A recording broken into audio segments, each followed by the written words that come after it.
Bonjour à tous et bienvenue dans cette nouvelle édition du Grand JT des Territoires. Voici tout de suite les titres de l'actualité. Après la pandémie du Covid-19, le gouvernement avait organisé un Ségur. La consultation entre le gouvernement et les acteurs de la santé avait permis d'allouer une enveloppe pour améliorer le système.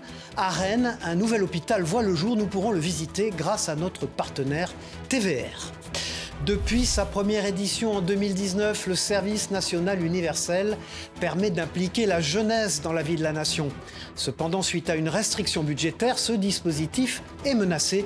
Explication avec Via Occitanie dans cette édition. La commune de Schœlcher en Martinique continue de se distinguer dans le domaine du tourisme. La ville vient d'obtenir une nouvelle distinction qui devrait accroître l'attractivité de cette station touristique. Via ATV fait le point dans cette édition. C'est une magnifique success story. Jonas est créateur de robes de mariée. Depuis 10 ans, des femmes font appel à ses services et son talent l'a conduit jusqu'à habiller les Miss France 2023 et 2024. Nous le rencontrerons en fin d'édition avec notre partenaire Télé Grenoble. C'est l'une des mesures fortes du gouvernement après la pandémie du Covid-19. Le Ségur de la santé avait promis d'investir une enveloppe de 19 milliards d'euros pour améliorer les systèmes de santé du pays. 9 milliards y sont consacrés pour rénover ou construire de nouveaux hôpitaux. Et c'est le cas avec le centre chirurgical et d'intervention de Rennes. Visite de l'établissement dernière génération avec notre partenaire TVR sur place. Il reste encore quelques cartons à déballer dans l'accueil du CCI. Les patients pris en charge pour une intervention chirurgicale à la journée emprunteront ces couloirs pour l'administratif, se changeront dans ces cabines et patienteront en tenue dans ces salons anti-stress avant un passage dans l'un des 50 blocs ultra-modernes. Après l'opération, les patients se retrouveront dans l'un des box cocons de cette salle, sous l'œil bienveillant du personnel hospitalier. Un cocon, ça prend en charge un patient. Et sur cette filière ici, c'est la filière très courte, c'est le fast-track chirurgical du CHU de Rennes, notamment pour répondre à la filière de la chirurgie de la main, mais également toutes les chirurgies qui ne nécessitent pas d'anesthésie générale et pour lesquelles on chante la salle de réveil. Et les accompagnants des hospitalisés sont les bienvenus. Les accompagnants vont pouvoir être invités à rentrer dans le centre ambulatoire. Donc désormais, on a vraiment une architecture qui permet de répondre à cet enjeu-là de prise en charge à la journée. Pour les situations plus critiques, l'accueil des visiteurs et des familles se fera 24 heures sur 24 avec des salons à disposition pour plus d'intimité lors des annonces difficiles. Dans ce service de réanimation, les soignants ont imaginé et conçu leur poste de travail avec les architectes. Et l'idée des équipes, c'était d'être en centrale, en surplomb au-dessus du lit. Donc rapidement, vous voyez ce qui se passe dans la chambre pour limiter le nombre de pas puisqu'on est sur une logique de soins critiques. L'intégration des différents services dans les 6 étages de ce nouveau bâtiment se fera sur plusieurs semaines. Le service national universel était l'un des principaux souhaits d'Emmanuel Macron à son arrivée à l'Élysée. Depuis sa première édition en 2019, le SNU vise à impliquer la jeunesse française dans la vie de la nation. Cependant, il pourrait disparaître suite à des restrictions budgétaires. Est-ce un dispositif menacé? Réponse avec Via Occitanie, regardez. Viva le SNU! Des chants, le lever des couleurs et des discours. À Méjeanne-le-Clap, c'est la cérémonie de fin de séjour pour les jeunes volontaires du service national universel.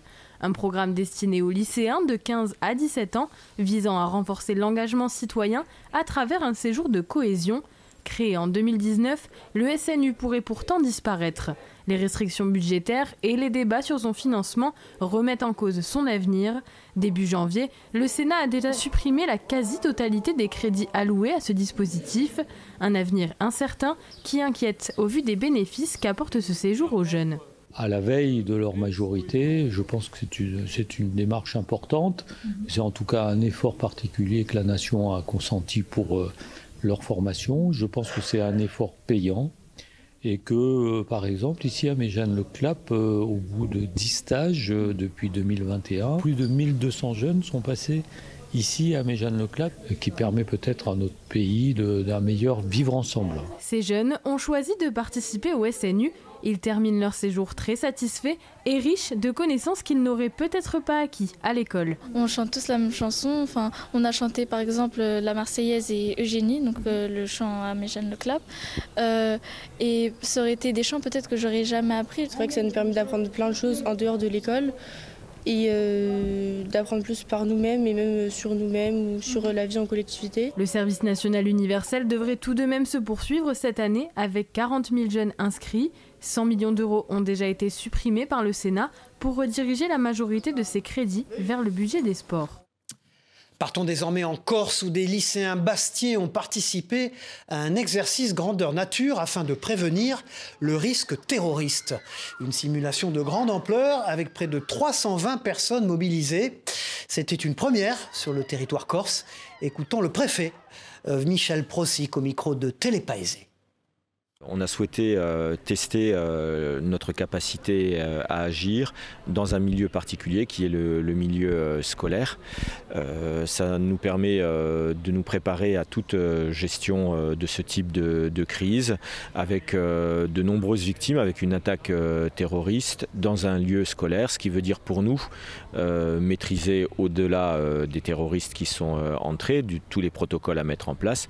C'est comment on gère les enfants, comment on gère les adultes présents dans l'établissement, comment on gère les parents d'élèves, comment on se coordonne, tous services confondus de l'État mais aussi des collectivités locales pour que la prise en charge soit la plus juste possible, la plus rapide possible, la plus professionnelle possible. Lors de l'été 2022, la Gironde a connu des feux de forêt dévastateurs avec près de 37 000 hectares partis en fumée. Celui de Landiras est même le deuxième plus dévastateur de l'histoire du pays. À Ostens, la réserve biologique a perdu presque 70% de sa surface. Depuis, le site renaît petit à petit. Regardez ce reportage sur cette renaissance signé Antoine Rivalin pour TV7, la chaîne du groupe Sud-Ouest. C'est un petit pas pour la Gironde, mais c'est en tout cas un grand pas pour sa biodiversité et je suis très heureux qu'aujourd'hui nous puissions l'officialiser. En juillet 2022, l'incendie Landiras 1 avait ravagé la quasi-totalité du site. 2 ans et demi plus tard, il est de nouveau inauguré. Il va aujourd'hui renaître avec peut-être des particularités qui seront différentes de ce qu'on avait connu et peut-être une lande telle qu'elle existait autrefois avec beaucoup plus de tourbes, avec beaucoup plus d'espèces particulières et endémiques. Et donc c'est un petit peu cet enjeu-là que ces deux réserves qui sont en train d'être créées sur le site. Un site de 750 hectares divisé en deux. Une réserve biologique dite dirigée de 434 hectares où l'intervention humaine restera possible et une autre appelée intégrale où la nature aura la liberté de reprendre ses droits. L'objet, c'est quand même que l'intervention humaine soit relativement limitée de manière à garantir que les espèces naturelles repoussent. Donc il y a des espèces qui naturellement vont reprendre leur place sur cet espace et donc il va falloir que l'on observe un petit peu quelles sont celles qui gagnent finalement, qui retrouvent leur place, quelles sont celles qui au contraire n'arrivent pas à se développer et regarder comment, soit en intervenant un peu, soit en laissant la nature faire son œuvre, et bien voir ce que deviendra ce site demain. Aujourd'hui, le site naturel d'Ostens est en train de renaître de ses cendres et les premières formes de vie refont leur apparition. On a des traces de loutre, qui est une espèce emblématique du site et une espèce protégée. On a pas mal de papillons qui sont déjà sur le site. On a pas mal d'oiseaux, comme le busard des roseaux. Et sur la flore, les inventaires du CBNSA et des partenaires du département ont montré qu'il y avait eu plus de résilience qu'on ne le pensait et que certaines espèces patrimoniales et menacées qu'on pouvait retrouver sur le site ont résisté au passage du feu. À compter du 30 mars, il y aura la possibilité pour tous de visiter une grande partie de la réserve biologique. Depuis 1 an et demi, la marque automobile Alpine a ouvert une concession au Mans. Un choix stratégique pour la marque qui veut surfer sur la proximité avec le circuit des 24 heures du Mans. Est-ce un choix payant? C'est ce qu'a voulu savoir Anthony Piton pour LMTV en Sarthe. Depuis un peu plus d'1 an, Alpine a pris ses quartiers au Mans. Un choix stratégique pour la marque tricolore. Alpine compte bien surfer sur la proximité du circuit et les 24 heures du Mans pour attirer les clients. On peut parler de clients qui viennent du bout de l'Europe pour venir jusqu'au Mans. On a même cette clientèle anglaise que nous connaissons très très bien avec les 24 heures qui s'arrête. Venir nous voir à la concession, c'est très plaisant de pouvoir faire quelques clichés photos avec eux et partager notre passion tous ensemble. Avec son coupé sportif, l'A110, la marque joue sur la fibre nostalgique. Le but, séduire une clientèle en quête de sensations. Comptez au minimum 65 000 € pour une A110. Ici au Mans, le marché répond présent. avec des ventes qui dépassent les objectifs fixés par la marque. Une centaine par an. Donc nous, on a ouvert il y a 1 an et demi, donc sur l'année, une année pleine, c'est environ 100 voitures. Le profil, c'est jeune retraité, on va dire 60-70 ans, rêve de gosse, je me fais plaisir maintenant, j'attends pas d'être trop vieux pour me faire plaisir. Un pari gagnant, et Alpine mise sur son héritage et le prestige du Mans pour accélérer encore. En France, on estime qu'une personne sur 10 est atteinte de troubles comportementaux. Ces personnes doivent affronter de nombreux défis, dont celui de passer notamment le permis de conduire. Notre partenaire 8 Mont-Blanc a pu assister à 1 heure de conduite dans une auto-école spécialisée. Regardez. 17h dans le centre-ville de Chambéry. Loïc Agier s'installe aux côtés de Rémi pour sa 33e heure de conduite. Aujourd'hui, l'élève va travailler les intersections. Et là tu peux. Vas-y. Inscrit dans une auto-école destinée aux personnes ayant des troubles de l'attention, du spectre autistique ou avec un déficit intellectuel, ici Rémi peut apprendre à son rythme grâce à des leçons 100% personnalisées. Je vais prendre plus de temps, je vais m'arrêter pour regarder sur un dessin ou sur un schéma. Ou des fois je vais échanger de place pour mettre à la place de l'élève, pour que l'élève puisse voir exactement ce qu'il faut faire. Les élèves passent en moyenne 50 heures en voiture avant de se présenter à l'examen du permis de conduire et jusqu'à une centaine d'heures dans certains cas. Beaucoup de pratiques inévitables pour décrocher le précieux sésame, souvent synonyme de passeport vers l'autonomie. C'est pour moi, mais c'est aussi, si je l'ai, j'ai une promesse d'embauche. Simulateur de conduite, webinaire ou encore jeux de société pour apprendre le risque routier, ce sont autant de formations sur mesure qui ont été développées avec des psychologues et des orthophonistes pour dépasser les difficultés. On va vraiment s'adapter au profil de la personne, comment il apprend. S'il a un trouble de repère spatial, compliqué quand même de parler de distance en 2 secondes par exemple, on va prendre d'autres repères. Si c'est un dyslexique, ça va être le code de la route que l'on va adapter, on va prendre un peu plus de temps, mais on va énoncer les questions d'une autre manière. Autre solution proposée par cette auto-école inclusive, un accompagnement des personnes ayant été victimes d'AVC, avec toujours le même objectif, allier retour à la mobilité avec égalité des chances. Après avoir obtenu la désignation commune touristique en 2022, la ville de Schlosser en Martinique vient d'obtenir le blason station de tourisme. La commune devient alors la première ville des Antilles à obtenir cette certification. Une distinction de plus qui a fait la fierté de ses habitants. Regardez ce reportage de Via ATV Martinique sur place. C'est une première pour une ville française dans les Antilles-Guyane à recevoir le label station de tourisme. Une distinction qui répond à une 50aine de critères très spécifiques, exigeants. Schlosser a su se démarquer des autres candidatures. Un tourisme côtier, puisque nous avons la côte Caraïbe, Schlosser a à peu près une petite dizaine de kilomètres côtiers. Parmi les critères, la diversité des modes d'hébergement, la qualité de l'animation et des aménagements. Ce professionnel dans la restauration sur le front de mer voit d'un bon œil ce classement. On n'arrête pas d'évoluer, donc ça nous permettra d'avoir encore d'autres clients, encore d'autres touristes qui puissent découvrir le lieu. Parmi les critères, la mise en avant du patrimoine. Pour le responsable de l'habitation Font-Rousseau, ce nouveau label apporte de l'attractivité au site. Ça va nous faire avoir un peu plus de touristes, plus de locations, parce qu'on fait de la location saisonnière. Un label qui va permettre l'accroissement touristique et économique. Nous sommes en train d'imaginer à mettre davantage en lumière avec véritablement une fonctionnalité pour le touriste intérieur ou extérieur. Attribuée pour une période de 12 ans, la ville de Schlosser devient la seconde ville ultramarine, après Salazie à La Réunion, à intégrer ce réseau de stations classées de tourisme. Tout autre chose maintenant, c'est une tendance qui s'amplifie ces dernières années. Les tags sont de plus en plus nombreux. Sur les murs, les ponts ou encore les poteaux d'éclairage, ces graffitis dégradent l'espace public. Alors pour lutter contre, la ville de Limoges a décidé d'agir. Écoutons Cyril Vermus, directeur du domaine public de la ville de Limoges, au micro de 7 à Limoges. Le trouble de l'ordre public, c'est les troubles liés à la sécurité, la salubrité et la tranquillité publique.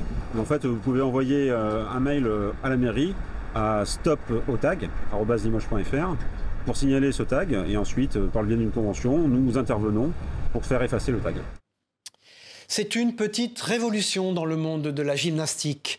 Habituellement, les gymnastes portent un juste au corps, mais pour des questions d'intimité, de confort, de praticité, de nombreux acteurs de la discipline souhaitaient l'autorisation du port du short, jusque-là interdit par la fédération. Explication avec notre partenaire Moselle TV. 3, 4, 5, 6, 7... À l'entraînement, les tenues sont libres. Mais en compétition, l'équipement des gymnastes reste très codifié. Avant fin janvier, sous les justes au corps, seuls les leggings étaient acceptés. Malgré le changement de législation, certaines ne comptent pas modifier leurs habitudes pour autant. Ça enlève un peu l'esthétique des justos. Donc je trouve ça pas très beau. Si elles ne ressentent pas toutes le besoin d'en porter, les athlètes s'accordent à dire que l'autorisation du short dans toutes les disciplines de gym est une bonne nouvelle. Ça peut être utile, on peut être plus à l'aise. Les filles, elles sont parfois un peu pudiques. Quand on était petits, on s'en souciait beaucoup moins. Mais c'est vrai que maintenant, c'est une bonne chose qu'ils aient autorisé. En trampoline et en tumbling, ces shorts courts n'excédant pas les 10 cm étaient déjà acceptés par la fédération. À Metz Gym, la présidente attendait l'élargissement à d'autres disciplines depuis longtemps pour améliorer le confort de toutes les pratiquantes. Ça va permettre, je pense, à certaines jeunes filles qui, de façon très discrète, avaient abandonné la gymnastique par rapport au fait que ce n'était pas possible de porter un short, notamment au niveau de la puberté. Donc je pense qu'il y a un paquet de jeunes filles qui ont tranquillement pris le chemin de la maison et qui ont arrêté de pratiquer à cause de ça. Jusqu'alors, le port d'un short privait les athlètes de 0,3 points en compétition, une pénalité qui pouvait faire toute la différence dans un sport où la concurrence est particulièrement rude.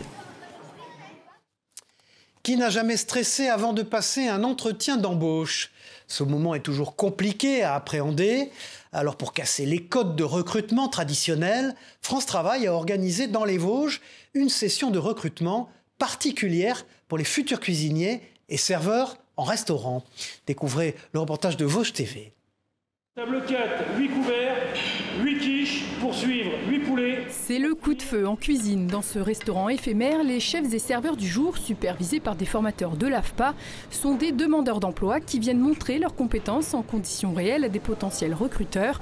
L'initiative de France Travail est une première dans le département et s'inscrit dans le cadre de la Semaine des métiers du tourisme. Dans les locaux de l'AFPA à Golbet, ils étaient donc 8 à espérer décrocher un emploi. L'approche est intéressante puisqu'on va servir les gens à table et ensuite apparemment on aurait un entretien avec donc les futurs employeurs. Je trouve ça sympa de pouvoir voir les employeurs, les restaurateurs en direct et eux de nous voir en plein travail. C'est mieux qu'être autour d'une table en face de quelqu'un. Merci. L'idée, c'est de permettre qu'ils puissent présenter leur savoir-être, sachant que les savoir-faire, on les apprend. Tout au long de la vie, on apprend. En revanche, les savoir-être nous sont plutôt naturels. Et dans ces métiers-là, il faut savoir sourire, il faut être serviable, il faut savoir gérer le stress, il faut savoir gérer un certain nombre de choses qui ne s'apprennent pas forcément. Un concept innovant qui casse les codes de l'entretien classique et la barrière du CV dans un milieu qui rencontre des difficultés de recrutement. On a toujours des grosses difficultés et c'est très intéressant de voir les personnes en situation parce qu'au final, on gagne du temps.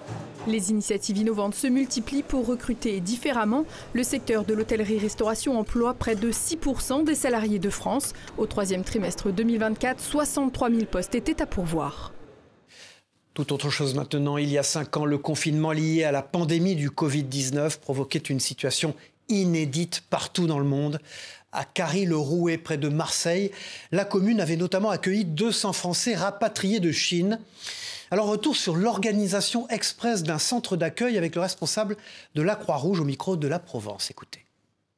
On a travaillé comme des fous toute la nuit pour préparer l'arrivée des premières personnes le lendemain matin à 11 h. Mais il a quand même fallu organiser la vie sociale à l'intérieur du centre. N'oubliez pas qu'il y avait quand même une 50aine de gamins, donc on a très rapidement mis en place des cours scolaires, grâce d'ailleurs aux enseignants qui étaient eux-mêmes rapatriés de Chine. On a mis en place beaucoup d'occupations pour les adultes et pour les enfants, et on a créé une vraie vie sociale à l'intérieur du centre. Sincèrement, 5 ans après, écoutez, je n'ai aucun mauvais souvenir de cette vie sociale.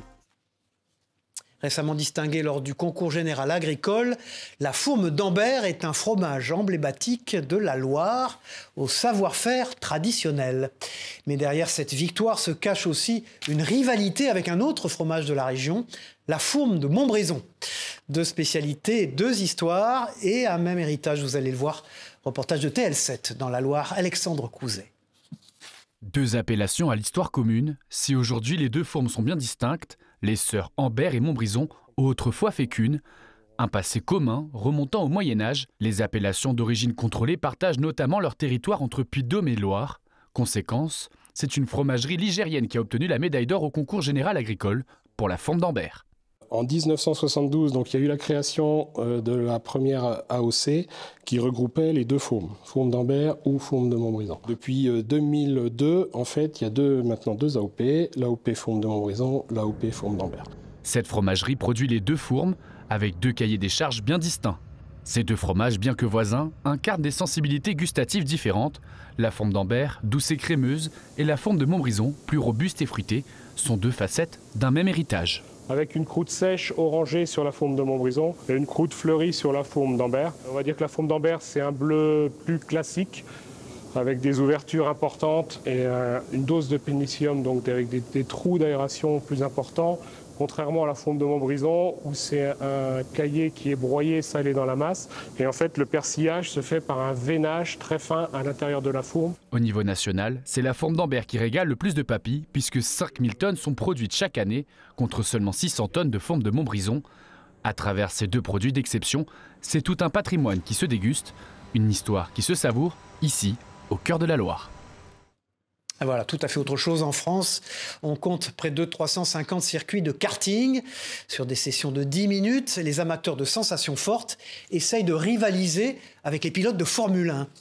Mais connaissez-vous le Super Elec Cross ? Ce parc est une adaptation du karting à la moto électrique, un concept unique présenté par Canal 32. Regardez, vroom. Des virages serrés, des bosses et du fun. Bienvenue au Super Elec Cross. L'idée, adapter le principe du karting à la moto électrique.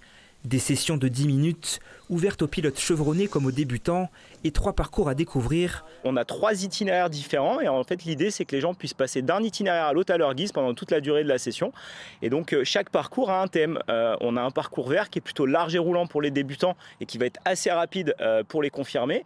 On a un parcours qui va être un peu typé BMX avec des bosses, des virages relevés, une petite série de whoops, donc c'est un enchaînement de petites bosses. Et on a un troisième parcours qui lui va être un peu plus technique. Son concept, unique en France, Julien Sanglé y croit.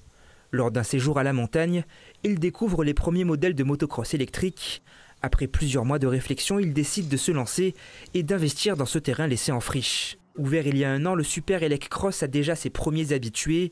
Il espère maintenant attirer un public familial, mais aussi des événements festifs et des séminaires d'entreprise. Pour se démarquer, le site mise essentiellement sur les sensations. La motocross en format électrique en a sous le capot.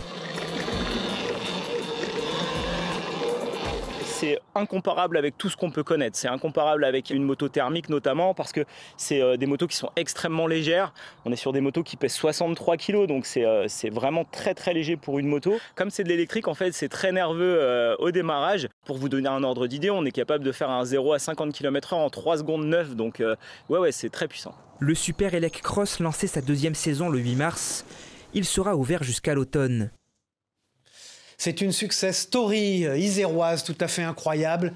Jonas est créateur de robes de mariée. Depuis 10 ans, des femmes de la France entière font appel à ses services, pour leur mariage bien sûr. Un talent qui l'a conduit jusqu'à habiller les candidates de Miss France 2023 et 2024. Rencontre proposée par notre partenaire Télé Grenoble, tout en charme. Des fils qui s'entremêlent pour sceller l'union de deux destins mêlés. Sous les doigts magiques de Jonas Olozouzian, les rêves de mariage deviennent tangibles et se concrétisent de fil en aiguille en robes resplendissantes. Qu'est-ce qui m'attire? Je pense que c'est vraiment l'envie de pouvoir créer, de pouvoir accompagner mes clientes dans le choix de leur matière, de pouvoir les conseiller sur la forme, sur leur morphologie, la colorimétrie. C'est vrai que quand on crée, c'est vraiment un package et il y a plein de choses à prendre en compte. C'est pas juste on décide de créer comme ça. Jonas est à peine trentenaire, mais il a déjà le palmarès d'un artiste chevronné d'envergure nationale. Depuis maintenant 10 ans, il crée des robes de mariage et de soirée pour des femmes venant de la France entière. Une success story à l'Iséroise qui s'est bâtie depuis son petit atelier près de Vienne, et bien qu'il vit à présent dans le sud, il tient toujours à exploiter son talent là où sa créativité est née. J'ai toujours été attiré par ce côté un petit peu made in France, puisque j'ai travaillé chez des grands noms de la robe de mariée. Donc oui, pour moi c'était hyper important de mettre tout ça en avant. Pour avoir la chance de briller pour la soirée d'une vie, il faut compter au moins 2 000 € et 1 an pour la fabrication de la robe. Un délai nécessaire pour combler au mieux les désirs de ses clientes. Un talent qui a reçu la plus belle des reconnaissances lorsqu'il a habillé les candidates des Miss France en 2023 et 2024. J'avais celle-ci qui avait été portée par Indira Ampio. C'était Miss France 2023, si je ne dis pas de bêtises. Voilà. Robe entièrement brodée de cristaux en dentelle de Calais. Il y a beaucoup d'heures de travail dessus. Voilà, mais pour vous donner une fourchette, entre 5 et 7 000 €. Jonas ne se limite pas qu'à ses clientes. Pour exercer sa créativité et entretenir sa popularité grandissante, il continue d'habiller des mannequins et de participer à des défilés pour le plaisir des yeux de tous, notamment en Isère. Voilà, au revoir, c'est la fin de ce journal. Merci à vous de nous avoir suivis. On se retrouve très vite pour une nouvelle édition du Grand JT des Territoires. Au revoir à tous.